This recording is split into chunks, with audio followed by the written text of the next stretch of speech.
Now, when we think of screening, there's a lot of things that can create confusion, such as what age do you start, how often do you do it, and what is the actual recommendation. So, the standard of care for cervical cancer screening continues to be screening that includes your doctor doing a pap test every 3 years, starting at the age of 21 through 29,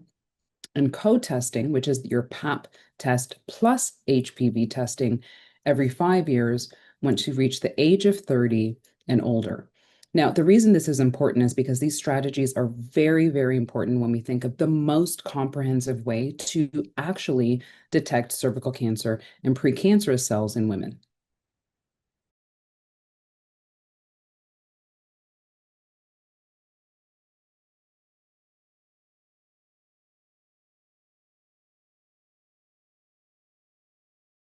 The benefits and trade-off when we think of HPV self-collection or collection only is that it does offer potential benefits in the future when we think of certain populations. So those populations can be those who are in rural areas who don't have access to healthcare providers, for those who maybe have had some instances or experiences in the past where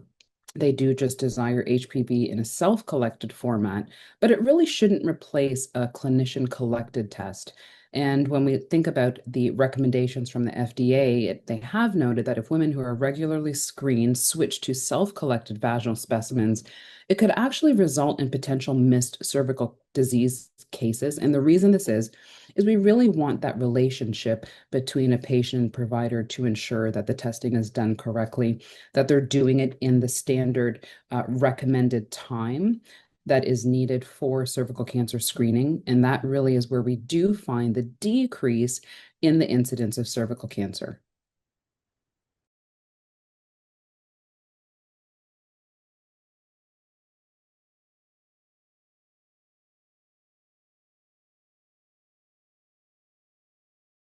So, for providers in learning or understanding self collection and how to actually utilize that with their patients or being able to educate them, is to help them understand the difference between pap tests and HPV, and also noting the differences between collection of co testing, which is pap plus HPV, in difference to just HPV self collection, also helping patients understand the benefit of both, and also making sure that the relationship between a healthcare provider and a patient is really impactful and significant, so that if a patient has any questions or concerns, that they know exactly where to get those questions answered.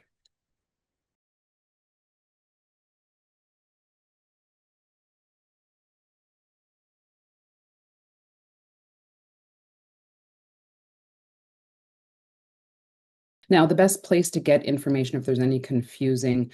education or missed moments is that people can always go to CDC website, and they can also go to ACOG, which is the American College of Obstetricians and Gynecologists, to get the latest recommendations when we are thinking of cervical cancer screening, pap test plus HPV collection, and HPV self collection.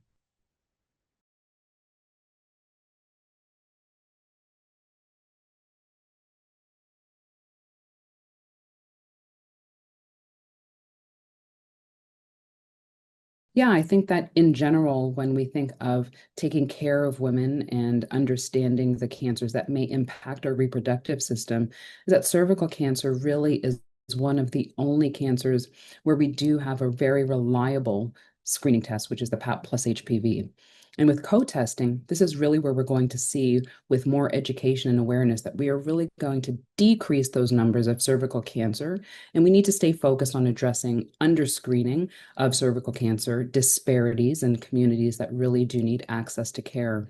and how we can decrease those gaps in access through a combination of strategies, increasing awareness, and also improving patient education.